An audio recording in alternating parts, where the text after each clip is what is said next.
And here's how I overcame my shame. I used to wonder why I was the one that was carrying all the shame when I was the one that was abused, and my abuser carried no shame at all. Those two questions led me to a very interesting conversation I had with Tim Fletcher on my podcast, episode 88, and his answer changed everything for me. What he said is, shame comes from the set of beliefs that we have about ourselves. And I reflected back on my life, and for me, that was absolutely true. And here's how I overcame my shame. And the best way to explain it is through a story. When I was 11 years old, my brother, who was also my abuser, told me that nobody liked me, nobody loved me. As a matter of fact, all of mom and dad's friends, they hate you.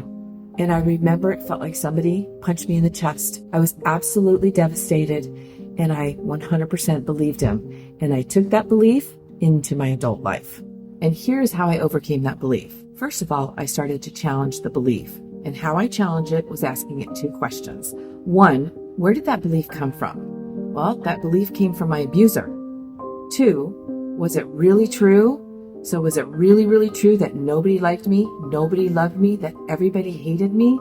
Of course not. The second thing that I did is I started a gratitude practice. Now, some people want to do gratitude journals, and that works too. But for me, I wanted to do a gratitude practice, which means I do it all day long. But I had a very negative mindset, and I couldn't see anything that I was grateful for. So I had to start small. And how did I do that?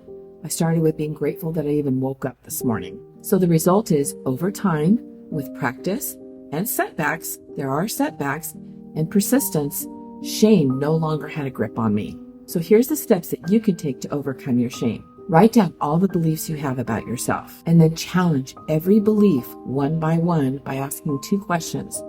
One, where did that belief come from? And two, is it really true? And then the next step is start a gratitude practice or a gratitude journal. Shame doesn't have to define you.